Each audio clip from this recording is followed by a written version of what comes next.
Hello and welcome to Google Tag Manager for Beginners course. In this video, we will discuss everything there is to know about Google Tag Manager when it comes to how marketers use it. Okay, we'll start with absolute basics and then we will work our way up, understanding how to use tags, how to use triggers and setups we need for setting up conversions. Google Tag Manager is a free Google tool which is used by marketers to track conversions on their website and have a connection between the website and the ad platform.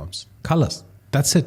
That's what it does. Now, we need to understand how does it work. For that, you need to understand how a conversion tracking works. Let's take an example of a real estate company. Let's say I work with them and what all they want is they want to run Google Ads and Meta Ads campaigns and they want to reach out to people who are looking to buy an apartment in Malaysia. They want to collect the leads from their website. The first step, what happens is when Google Ads and Meta Ads show ads to the user, they intend that the user should be interested in the ad. They click on the ad and they go to the website. That's the first step, right? And now user performs an action on the website. For example, they go to the website, they fill the lead form. For Google Ads and Meta Ads to know that, okay, out of the 10 users, 2 people filled the lead form on the website, there needs to be a third step where a website needs to send this information about user action to Google Ads that, okay, we received 10 people from your ads and 2 of them filled the lead form. So there needs to be this data flowing from the website to the ad platforms, right? That is where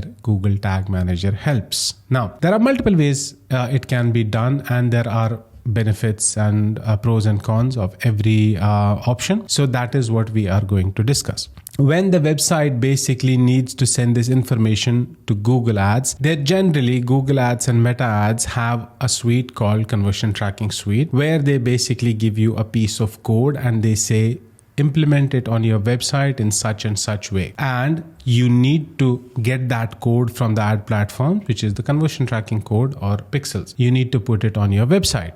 That piece of code will basically help to send this information back to ad platforms. Now, to implement that code on your website, there are multiple ways. For example, the first way is your website actually in the backend is thousands and thousands of lines of code. You can generate that code from Google Ads and Meta Ads, which is conversion tracking code, which we have discussed in our courses. It's super easy to generate that. And you need to manually go ahead and put it between the actual code of your website. In this way, there is a problem. If you are working alone, it's okay. You can just get the code, go back to your backend. If you know web development as a marketer, which is very rare, then you need to put it there. And this code might interfere with other code or you might mess up something. Or in a lot of cases, you'll be working with companies where there is a separate web development team. They will not let you touch the code as a marketer because that's a separate department. Now, there are a lot of problems that can happen with directly accessing the code of the website and copy pasting your pixels from your Meta and Facebook there. For this reason, Google came up with Google Tag Manager. What Google Tag Manager basically does is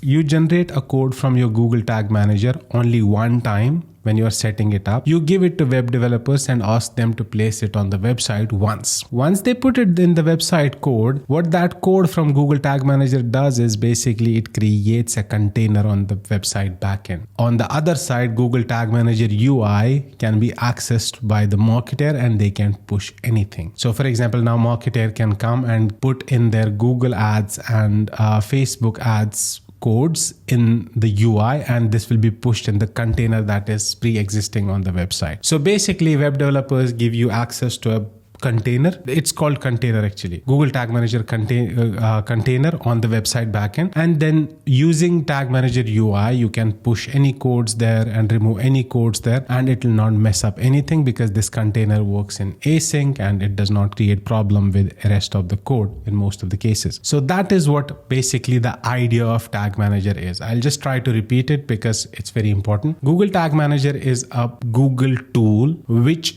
basically helps you to set up on your website once with use of your web development team or web developer, and it creates a container in the backend of your website. Now, anytime you need to put new pixels on your website from any ad platform, you do not need access to the backend of the website because you can access your container using Tag Manager and you can push any kind of code, remove, edit, whatever you want to do within this container using the Tag Manager UI.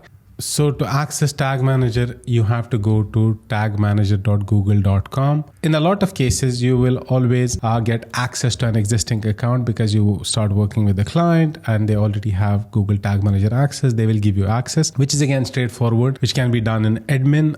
We will discuss about that later. But once you log into your Tag Manager, whether you create a new account or you get access to an account, this is how the Tag Manager UI looks like.